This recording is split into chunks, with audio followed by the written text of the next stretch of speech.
ঘটনাটা ঘটেছে মাইলস্টোনে, এটা একটা অপ্রত্যাশিত অস্বাভাবিক একটা ঘটনা ঘটেছে। এতগুলো বাচ্চা মারা গেছে, আমরা তাদের মাগফিরাত কামনা করছি আত্মার।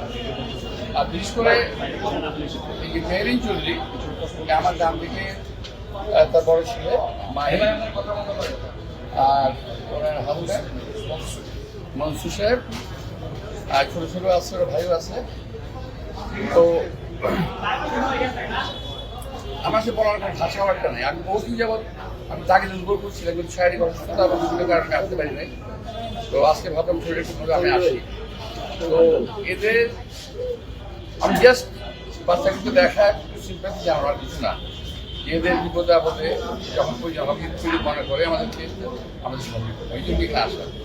তবে একটা জিনিস বলবো, বাংলাদেশের ইতিহাসে যে কয়েকজন মহিষী মহিলার নাম লেখা হয়েছে কিংবা হবে, তার মধ্যে এই মেহরিন চৌধুরীর নামটাও লেখা থাকবে এক সময়। কারণ মৃত্যু তো হবে মানুষের, স্বাভাবিকভাবে একটা মৃত্যু হবে, কেউ মৃত্যু বাইরে আমরা না। মেহরিন চৌধুরীর মৃত্যুটা হলো একটা বলবেন একটা খুবই গ্লোরিয়াস একটা মৃত্যু। একটা এটা বলা যেতে পারে আত্মদান।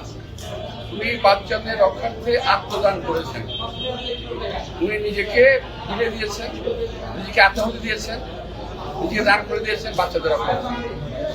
আমি তার অপরাধ চিত্রে আমি মনে এবং মাথায় আমি তাকে শ্রদ্ধা জানাই। আমি মনে করি বাংলাদেশের ঘরে ঘরে মেয়েরা যদি কোনো অনুকরণ করে বাংলা মেয়েরা এই ধরনের এইভাবেই আরও উঠে আসবে সামনে আসবে। সবাইকে ধন্যবাদ।